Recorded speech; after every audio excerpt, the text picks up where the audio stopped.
ଭାରତ ପାକିସ୍ତାନ ବିଭାଜନ 1947 ଅଗଷ୍ଟ 15 ତାରିଖ ବ୍ରିଟିଶମାନଙ୍କଠାରୁ ଆମେ ପାଇଥିବା ସ୍ୱାଧୀନତା ଆମକୁ ଅନେକ ଗଭୀର କ୍ଷତି ଛାଡ଼ି ଦେଇଥିଲା। ପାକିସ୍ତାନ ଏବଂ ବାଂଲାଦେଶକୁ ଦୁଇ ଭାଗରେ ବିଭକ୍ତି କରିବା ପରେ ବ୍ରିଟିଶମାନେ ଭାରତ ଛାଡ଼ିଥିଲେ। ବିଭାଜନର ଏହି କ୍ଷତ ଆଜି ମଧ୍ୟ ସତେଜ ହୋଇକରି ଅଛି। ଭାରତ ଏବଂ ପାକିସ୍ତାନର ବିଭାଜନ ହେବାର 77 ବର୍ଷ ବିତିଗଲାଣି, କିନ୍ତୁ ଆଜି ମଧ୍ୟ ଯେତେବେଳେ ଆମେ ଇତିହାସର ପୃଷ୍ଠାଗୁଡ଼ିକୁ ଦେଖିବା, ଆତ୍ମା ସେହି ଦିନ ବିଷୟରେ ଚିନ୍ତା କରେ। ଗୃହରେ ବିଭାଜନ ପରି ପାକିସ୍ତାନ ମଧ୍ୟ ବିଭାଜନରେ ଭାରତଠାରୁ ବହୁତ କିଛି ପାଇଥିଲା।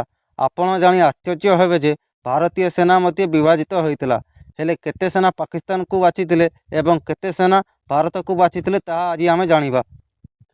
ଆପଣଙ୍କୁ କହିବି ଯେ 14 ଅଗଷ୍ଟ 1947ରେ ପୁରୁଣା ଭାରତୀୟ ସେନାକୁ ବିଚ୍ଛିନ୍ନ କରିବାକୁ ନିର୍ଦ୍ଦେଶ ଦିଆଯାଇଥିଲା। ଆଚିନାୟକ ଏବଂ ମେଜର ଜେନେରାଲ ରିଜେଣ୍ଡାଲ ସାଭରୀ ଏହି ନିର୍ଦ୍ଦେଶରେ ଦସ୍ତଖତ କରିଥିଲେ। ବ୍ରିଟିଶ ଭାରତୀୟ ସେନାର ଏହା ଥିଲା ଶେଷ ଆଦେଶ। ବିଭାଜନ ସମୟରେ ଭାରତୀୟ ସୈନିକମାନଙ୍କୁ ସେମାନଙ୍କ ନିଜ ଇଚ୍ଛା ଅନୁଯାୟୀ ଭାରତ କିମ୍ବା ପାକିସ୍ତାନରେ ଯୋଗ ଦେବା ପାଇଁ ବିକଳ୍ପ ଦିଆଯାଇଥିଲା।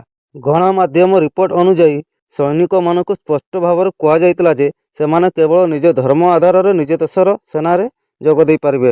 ଏହାର ଅର୍ଥ କୌଣସି ମୁସଲମାନ ଭାରତୀୟ ସେନାରେ ଯୋଗ ଦେଇପାରିବେ ନାହିଁ ଏବଂ କୌଣସି ଅଣ-ମୁସଲମାନ ପାକିସ୍ତାନ ସେନାରେ ଯୋଗ ଦେଇପାରିବେ ନାହିଁ।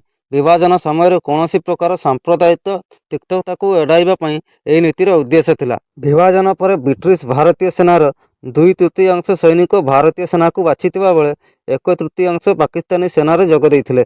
କହିବାକୁ ଗଲେ ମୋଟ 2,60,000 ସୈନିକ ଭାରତୀୟ ସେନାରେ ଯୋଗ ଦେଇଥିବା ବେଳେ 1,40,000 ସୈନିକ ପାକିସ୍ତାନ ସଶସ୍ତ୍ର ବାହିନୀରେ ଯୋଗ ଦେଇଥିଲେ।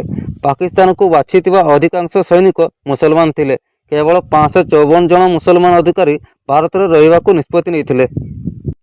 ବିଭାଜନ ପୂର୍ବରୁ ଭାରତୀୟ ସେନାରେ ପ୍ରାୟ 36% ମୁସଲମାନ ଥିଲେ, ଯାହା 2%କୁ ଖସି ଆସିଥିଲା। ଭାରତ ଏବଂ ପାକିସ୍ତାନର ନିଜର ସୈନ୍ୟ ପାଇଁ ସୀମିତ ସମ୍ବଳ ଥିଲା। ବ୍ରିଟିଶ ଅଧିକାରୀମାନେ ବିଭାଜନ ସମୟରେ ଅସ୍ତ୍ରଶସ୍ତ୍ର, ଯନ୍ତ୍ରପାତି ଏବଂ ସାମରିକ ସାମଗ୍ରୀ ମଧ୍ୟ ବଣ୍ଟନ କରିଥିଲେ। ଭାରତ 12ଟି ସେନା କମାଣ୍ଡ ମଧ୍ୟରୁ 8ଟି ଏବଂ ପାକିସ୍ତାନ 4ଟି ନେଇଥିଲା। ଏହି ପୁନର୍ଗଠନ ସେତେବେଳେ ଏକ ବଡ଼ ଆହ୍ୱାନ ଥିଲା, କାରଣ ଉଭୟ ଦେଶଙ୍କୁ ସେମାନଙ୍କର ସାମରିକ ଗଠନକୁ ପୁନର୍ବାର ପ୍ରସ୍ତୁତ କରିବାକୁ ପଡ଼ୁଥିଲା। ତେବେ ଏହି ବିଭାଜନରେ ଭାରତ କେତେ ଲାଭ ପାଇଥିଲା, କ'ଣ ତାହା ଠିକ୍ ଥିଲା? ଆପଣ କମେଣ୍ଟ କରି ଜଣାନ୍ତୁ। ତେବେ ଭିଡ଼ିଓଟି ଯଦି ଭଲ ଲାଗେ ଚ୍ୟାନେଲଟିକୁ ସବସ୍କ୍ରାଇବ୍ କରନ୍ତୁ। ଧନ୍ୟବାଦ।